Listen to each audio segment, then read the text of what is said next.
নমস্কার। কাজী নজরুল ইসলামের জন্মদিন উপলক্ষে কবি কাজী নজরুল ইসলামেরই লেখা একটি কবিতা আমি পাঠ করে শোনাচ্ছি। কবিতাটির নাম লিচুচোর।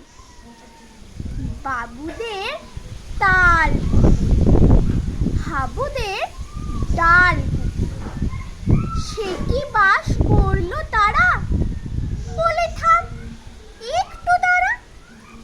পুকুরের ওই কাছে না লিচুর এক গাছ আছে না, হোতা না আসতে গিয়ে বড় কাস্তে। গাছে গিয়ে যে চড়েছি ছোট্ট এক ডাল ধরেছি, ও বাবা মরাত করে পড়েছি সরাত।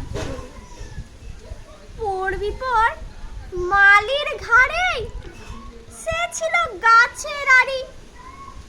বেটা ভাই বড় নচ্ছার, তুমাদুম গোটা দুচ্চার।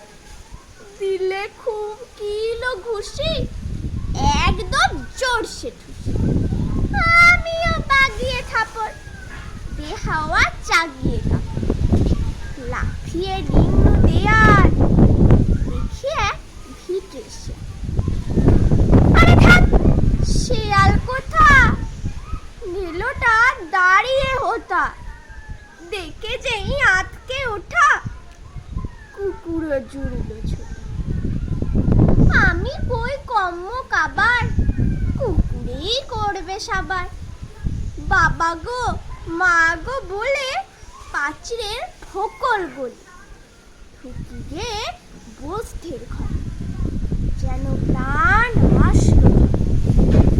যাবো ফের কান মলে ভাই, চুরিতে আর যদি যাই, তবে মোর নামে মিছা কুকুরের চামড়া খিচা। সে কি ভাই যায় রে ভুলা, মালের ওই পিঠ নিগুলা। কি বলিস ফের আপ্তা, তবা না খাপ্তা। নমস্কার।